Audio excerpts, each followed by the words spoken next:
last video over a month ago, and that was when I had just gotten out of the hospital and rehab after I was poisoned by arsenic. And I'm making a lot of progress. As you can see, I'm doing okay. Last night, I don't think people really wanted me to update you because somebody slammed me to the floor very hard. But you see, I'm sort of resilient. And it slowed me down at all. Just made me a little sore, and I'm going to have a little backache for a while. But the reason why I'm being picked on is because I'm just standing in for every single person, because we're tired of the corruption, and that corruption is coming from the paper money. Many people understand this. There are more and more people that understand what's going on. We call them the critical mass. And because these people do understand this, we're in a different reality. We're going to be doing things differently. The main thing that we're going to be doing differently is we're going to be deciding things for ourselves.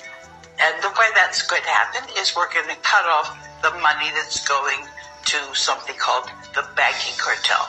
That's Wall Street. That's all the biggest firms on Wall Street. And there are people that are behind those firms. That's called the black nobility.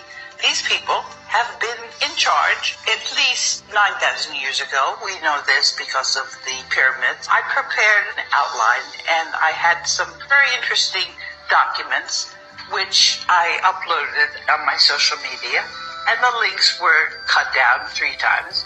So I put them back up, and we may have to contend with some more links being broken. I'm doing things a little bit differently. I'm learning from the experience. The reason why I've been involved in the position that I'm in is because I was in the right place at the right time. At the end of World War II, Jose Rizal, who was then something called the Black Pope, that's the Superior General of the Society of Jesus, and his lawyer was Ferdinand Marcos. They created the World Bank, and they deposited the world's wealth in the World Bank. And I was in the World Bank legal department for over 20 years.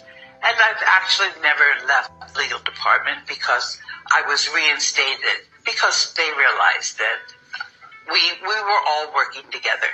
And I've given you recently some documents from the executive directors and the audit committee of the World Bank Board to show you that everybody understood. One of the things that I've been telling you about is the real history. What we think happened in 1000 BC was actually happening in the Middle Ages.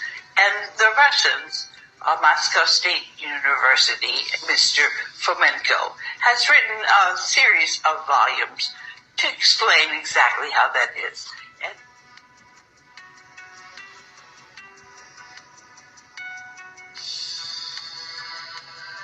And the way they did this was they looked to see where the eclipses were and where the eclipses happened. And they also looked to see who was active in history. And they found that the same groups were active, and it was just repeated time and time again. You have to understand that what you've been taught in the universities about history is all inside out and backwards. And you can actually look at the cities that are buried off the coasts to see what this group was. And enough of us know that we've been duped, and we're not going to continue to believe all these lies. One of the documents that I've shown you recently was the way I was working together with the board of executive directors.